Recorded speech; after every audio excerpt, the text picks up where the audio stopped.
kesehatan itu mahal harganya. Jadi jaga kesehatan Anda dengan minum madu bunga randu 1 hari sekali 1 sendok makan. Insya Allah badan tetap sehat dan tetap kuat. Ayo, yuk. Satu kayaknya masih lemas. Mantap. Usia kita tidak muda terus, tenaga kita tidak kuat terus. Mari kita tanam bibit buah-buahan mulai dari sekarang untuk pensiunan kita nanti di hari tua. Ayo kita majukan pertanian Indonesia. Bertani juga menyenangkan dan bisa buat hiburan. Selamat pagi, salam pertanian. Mudah-mudahan teman-teman semua selalu dalam keadaan sehat walafiat. Jumpa lagi dengan channel Agus Widodo, petani dan penjual bibit durian, penjual madu bunga randu dan penjual gunting pruning tanaman merek asal padi Jawa Tengah. Pada saat ini ya, tanggal 30 Juli tahun 2024, di akhir bulan Juli ini kita sudah mulai melakukan penyiraman ya, dan ini sekalian menjawab pertanyaan daripada teman-teman semua. Kadang itu ada yang tanya, Pak, kapan mulai siram durian saat kita habis pengocoran dan stres air, dan apakah boleh durian saat muncul mata ketam atau bunga itu disiram?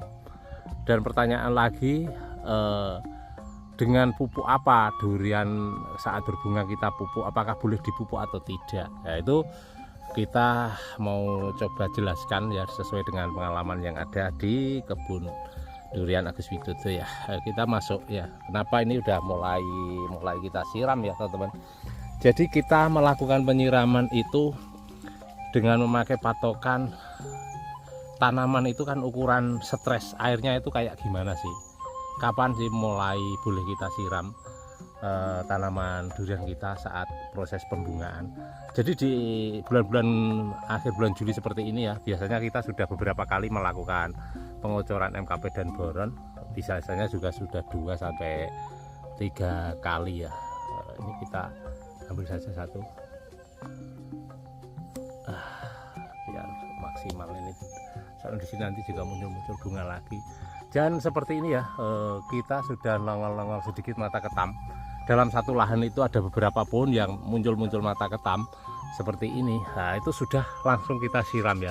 Tanda-tanda yang pertama seperti itu. Dan tanda-tanda yang kedua, biasanya durian itu saat habis stres air itu mengalami, kalau yang mungkin pohon belum terlalu kuat itu mengalami rontok daun tua ya, rontok daun tua atau stres. Dan satu lagi tandanya yaitu daun biasanya berwarna busem seperti kena abu vulkanik habis gunung meletus gitu ya. Tapi kalau saya sendiri pakai patokan munculnya mata ketam sedikit seperti ini ya, mau udah nongol gini udah sedikit hamil ini, kalau Bang Radi bilangnya udah pada hamil duriannya gitu.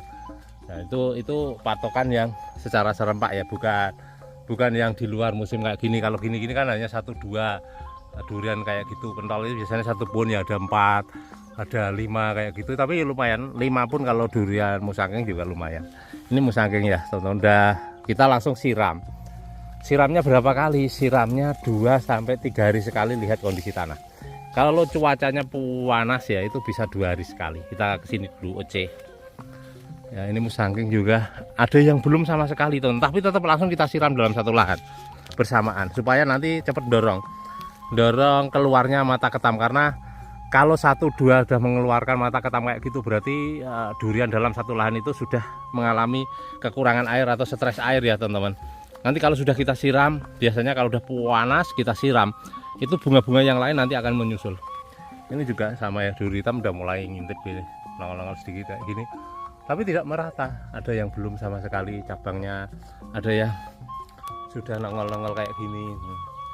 Nah ya, gitu. Berarti sudah siap untuk kita siram. Jadi kita siram lah ini nanti 2 sampai 3 hari sekali. Nah, intinya tanaman itu yang penting jangan sampai stres banget. Kalau sampai stres banget juga kurang bagus teman-teman. Nanti tanaman juga akan rusak. Ini loh, kalau kita tanam nggak beraturan itu terlalu dekat, 1, 2, 3, 4, cuma 7 meter ini tepuk, baru tanaman baru 4 tahun lebih. Nah ini juga belum ada keluar, malah itu ada bunga yang udah kayak gitu. tapi nanti nyusul, insya Allah nyusul lah nanti itu. Nah ini kita ke sini, ini banyak ya, ini kemarin karena stres kalau ini ya teman-teman, tapi ini udah pulih karena udah kita gali, udah kita obatin. Bawahnya busuk itu, ini udah mulai normal, buahnya banyak. Kemarin kan bunga-bunga tapi kok punya nggak sehat. Ini loh pantaran bunga yang barengan ini, itu tunas-tunas air tumbuh di, kita bersihkan tumbuh lagi itu pasti stres. Ini kayak gini masih ada sedikit-sedikit stres, tapi tetap kita obati terus ya. Jadi, nah, ini juga udah ada kayak gini, bunganya rentek banget itu. Nanti kita kurangi lah, ini menyusul-nyusul terus. Ini salah satunya stres, harus waspada. Nanti satu cabang itu bisa disayangkan sedikit saja. Yang di ujung-ujung nanti bunganya kita buangin. Itu sampai atas-atas itu bunganya, bunga, buah. Nah ya. Terus ini dari sini kemarin yang saya video itu kan keuruk sampai sini teman-teman. Ini masih sedikit basah-basah ini. Yang bawah udah mulai mengering.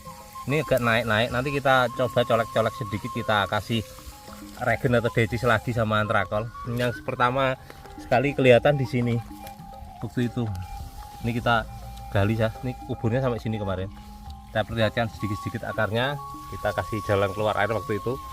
Nah, tapi ini sudah mulai nggak begitu basah lah ya, dan daunnya udah mulai seger lagi, hijau lagi, berarti sembuh. Ini banyak kali, ini dua paling kayak gini ya, nanti pasti kebuang. Nah, nanti kita pasti buang, cuma kita jagain ya sini selamat apa enggak. Kalau dua ini selamat, yang sini buangin semua. Ini juga paling yang ada tunas-tunas air gini dibersihkan walaupun ada bunganya ya. Bunga kalau nyampur tunas air kayak gini juga nggak stres.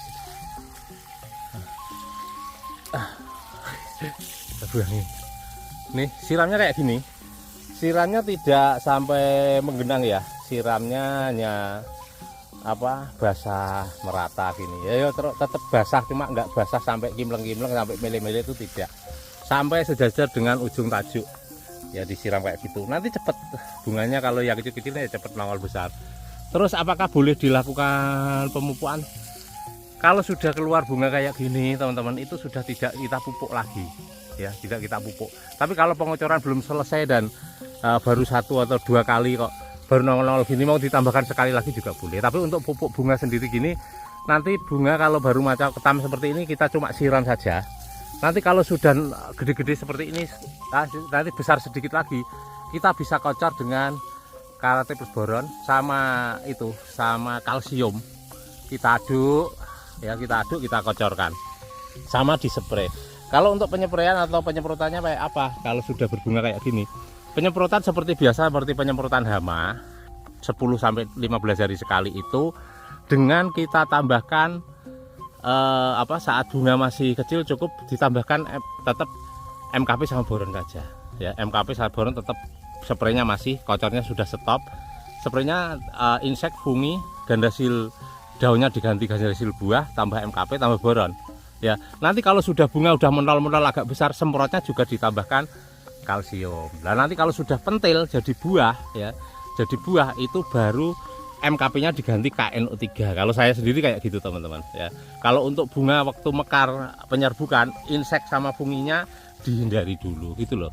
Paling saya gitu supaya penyerbukan tidak terganggu. Sudah berkali-kali lah ya saya bikin video kayak gitu. Cuma kan kita perlu ulang-ulang supaya teman-teman itu tahu bahwa perawatan kita itu masih tetap sama ya, kayak gini. Udah kita siramin ya. Bawahnya ini kemarin ya memang agak sedikit stres ya, sedikit stres.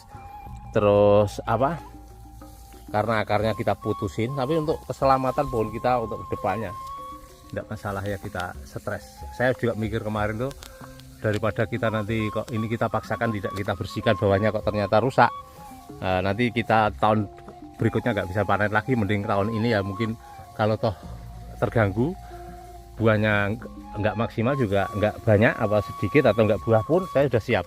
Karena untuk untuk ke depan pohon yang penting masih aman.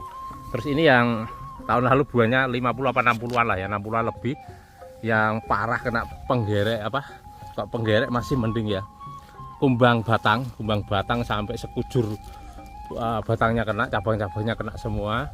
Ini sudah mulai mengering walaupun susah sekali ini. Dari musim buah tahun lalu itu buah menjelang matang udah kena, teman-teman, udah kena penggerek kayak gini.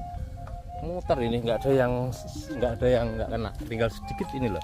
Ini pun ini masih basah-basah lagi, tapi udah kita gali, udah kita bersihkan, udah mulai mengering, terus ini juga udah bagus. Terus yang karuan kering nanti kita potongin ya, ada beberapa cabang yang mengering kayak gini. Nanti kan sekalian kita potong saja supaya kita amputasi lah ya, supaya tidak menular terus yang kiranya kok nggak bisa ketolong. Nanti biarkan beberapa cabang, yang penting aman. Tanaman ini yang sini, bagian sini udah normal lagi ya, nah, normal lagi. Itu juga yang kemarin kuning udah normal semua ya. Jadi kita lihat kalau kita sudah terbiasa kayak gini, itu di sana itu duri hitam itu juga udah muncul mata ketam juga ya. Kita keliling. Jadi itu tadi ya, penyiraman 2-3 hari sekali, basah lah, yang penting basah sampai sejajar dengan ujung tajuk gitu, merata. Pakai selang juga bisa, pakai sprinkle juga kalau pohon besar gini juga bisa. Terus apa itu, penyemprotan seperti tadi, penyemprotan hama, tinggal gandasil daunnya diganti gandasil buah, tambahkan MKP sama boron. Kalau nanti bunganya udah agak menol agak besar, sudah menjelang mekar gitu, tambahkan kalsium supaya kocor sama semprot, supaya untuk mencegah keruntukan bunga. Ya kita itu simpel lah ya, perawatannya simpel saja. Ini juga masih, ini juga ada yang sudah gede-gede kayak gini. Ini nanti kita kurangi, ini 2 biarin, walaupun 1 punker. Ini nanti kurangin 1 karena kecil sekali. Ini kalau ini ya tinggalin 1 saja. Nah, ini yang mana nanti kita lihat lah, belum begitu ketahuan. Coba kita cek, itu juga ada. Kalau itu 2 sih mampu ya, mampu itu 2.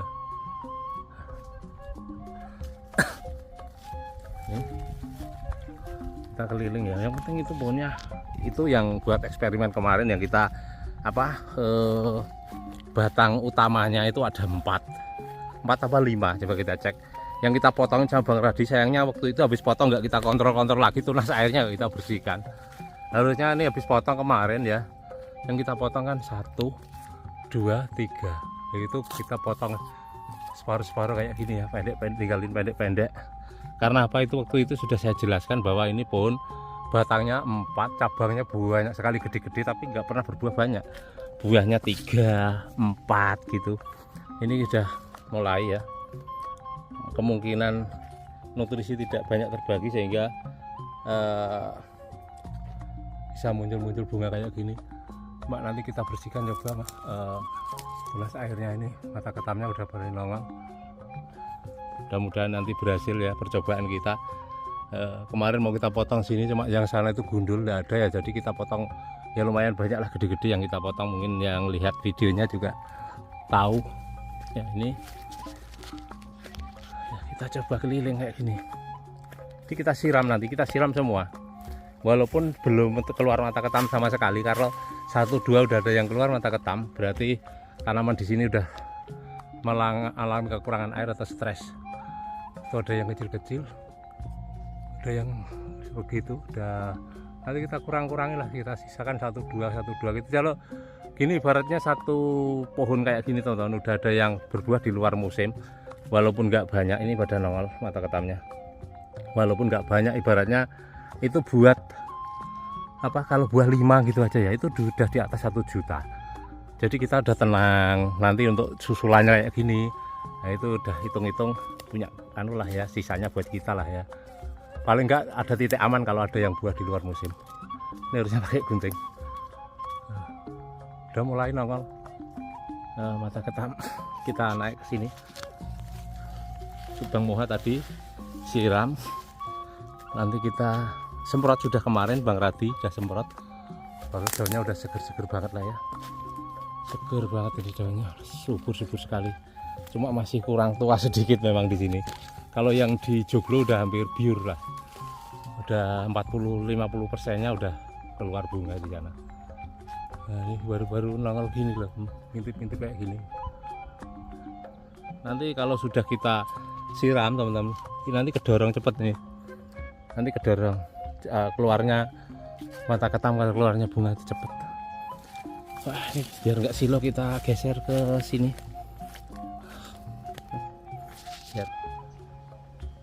Ya nanti bakal nyusul ini.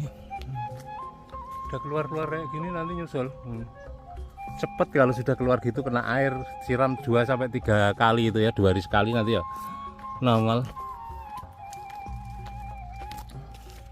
Kita keliling. Nah, ini 1, ini agak gede, 2, 3, 4, berarti ini nanti kita sisakan 1 atau 2. Ini nanti kita sisakan 2, cabangnya agak gede. Terus ini mata ketamnya udah mulai nongol-nongol. Nah, itu mata ketamnya. Nanti kita kalau untuk musangking itu ini nongol-nongol banyak itu mata ketam. Nanti kalau ini sudah ada 4 saja udah 1 juta lebih. Ya untuk ini basah nggak tahu nih yang ngerawat, nanti kita carikan regen atau decis kita. Jadi harus teliti, pagi-pagi gini harus keliling teman. Terus ini jadi kalau satu pohon ini udah ada 4, ada 5 itu 1 juta sudah aman lah ya. 1 juta untuk perawatan 1 tahun ibaratnya sudah aman lah ya. Tapi nanti kalau yang serempak itu mudah-mudahan hasilnya nanti itu. Ini sudah ada 3, nanti ini kalau gini ya 2 kuat lah, 3 pun sebenarnya kuat. Ini sebelahnya udah ada nyusul mata ketam ya, nyusul mata ketam. Ini duri hitam loh ya teman-teman. Itu yang ini udah hitung aja 2. Di situ itu ada agak gede 3, berarti 3, nanti ini 1 apa 2, 5, 6, dan mata ketamnya banyak banget ini. Jadi kalau yang di luar musim udah 6 gini, 5 lah. Itu kalau duri hitam apa musangking ya sudah aman kita untuk perawatan 1 tahun.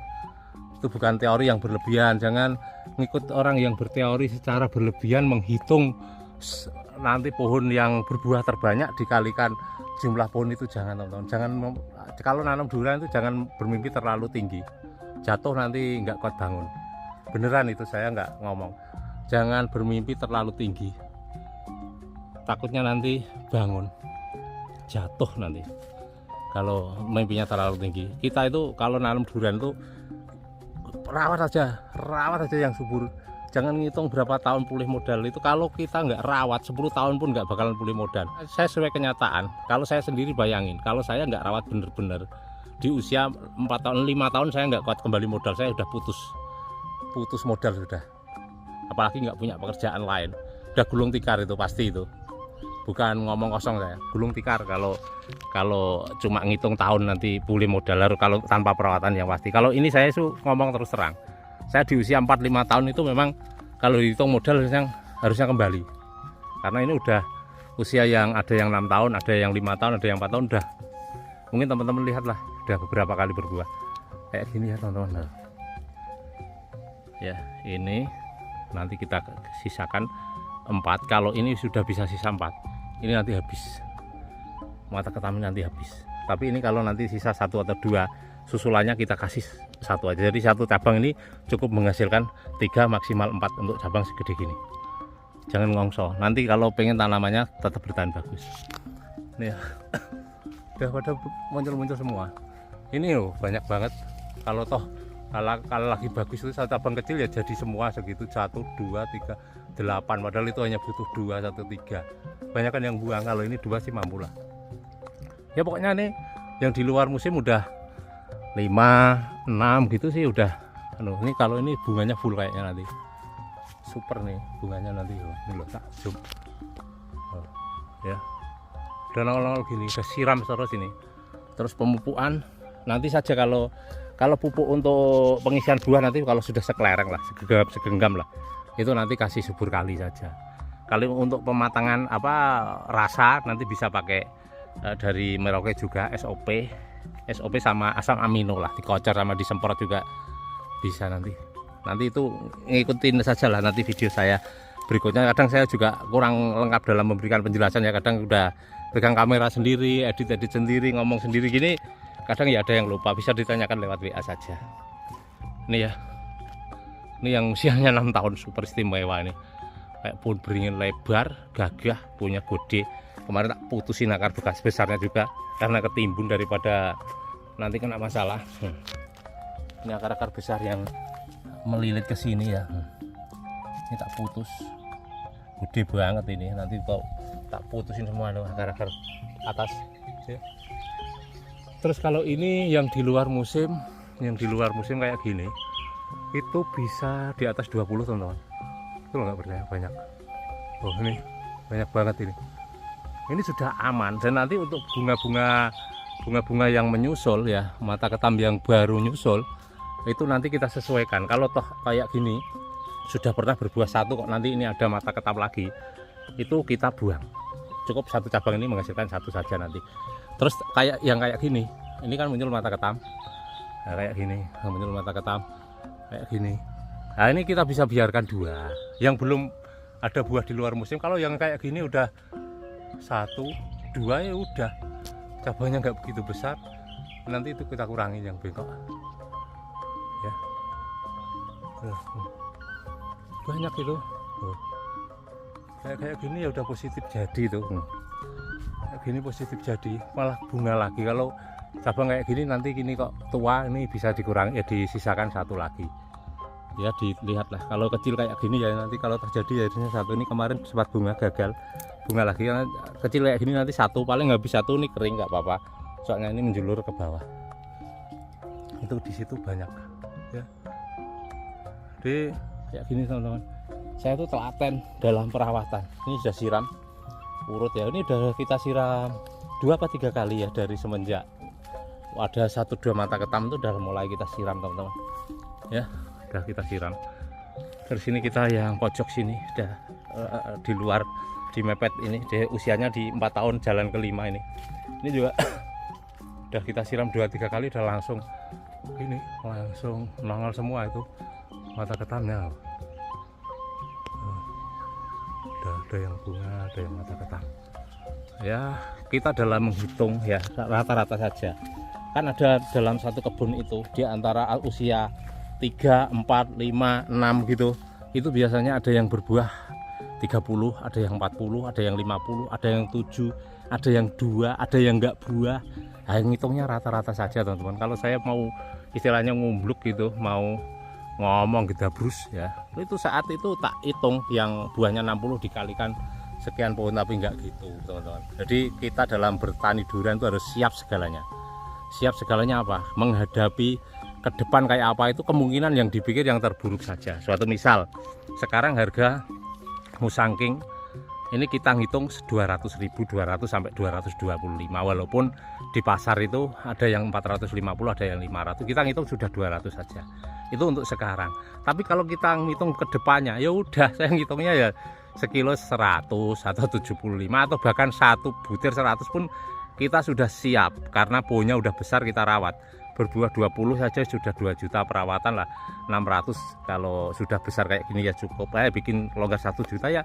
Namanya petani itu mau hasil banyak langsung kayak mimpi yang terlalu tinggi, miliaran satu pohon ini kali sekian berapa puluh miliar, nanti putus tengah jalan. Itu udah putus tengah jalan, percaya sama saya. Kalau terlalu banyak harapan dari bertani itu ya pokoknya dirawat, hasil itu nanti mengikuti. Jangan, saya itu kasihan sebenarnya sama teman-teman petani. Setelah saya bertemu semua petani-petani durian itu, saya kasihan karena apa? Terlalu banyak modal yang sudah dikucurkan ke situ, tapi akhirnya yang rawat kebun nggak bisa, uangnya hilang, uangnya habis, tanamannya gagal. Itu yang sangat kasihan teman-teman. Kalau mungkin teman-teman itu tahu mau ke sini itu belajar, saya juga silakan. Saya nggak, 1 hari saja, 2 hari ibaratnya itu sudah menguasai sebenarnya. Kalau orang itu mau langsung terjun ke kebun kayak gini, saya itu tiap hari, tiap pagi itu, kalau nanti di kebun ini, besok di kebun satunya, itu saya harus kontrol teman-teman. Kalau nggak kontrol semua kebun saya, sudah saya pastikan kebun saya rusak. Kalau saya 4 tahun 5 tahun kok kebun saya belum menghasilkan, itu saya sudah, ini terus terang sudah hancur teman-teman, kalau tanpa jualan bibit, jualan apa. Apalagi cuma ngandelin uangnya buat berkebun, harapannya cuma di situ saja. 1 tahun seneng-senengnya ngerawat, 2 tahun modal sudah mulai menipis, ada yang rusak sudah mulai males ngerawat, hancur lah ya, hancur. Bisa-bisa habis modal, hilang tenaga, hilang uang, hilang waktu, bahkan hilang lahan. Itu yang pengalaman yang saya alami ini. Seperti bukan kita istilahnya melarang teman-teman untuk bertani durian itu tuh enggak. Saya malah seneng. Jadi kalau sebelum bertani semua persiapan yang disiapkan, air, ilmunya juga harus tahu. Nah itu loh ya, harus jangan sampai teman-teman itu menjadi korban daripada YouTube durian lah ya teman-teman. Kalau bisa ya kita berbagi seperti ini, dan nanti teman-teman tanamannya bisa seperti ini bagus, menghasilkan juga. Terima kasih, mudah-mudahan teman-teman semua selalu dalam keadaan sehat walafiat. Salam pertanian dan sukses buat semuanya. Amin.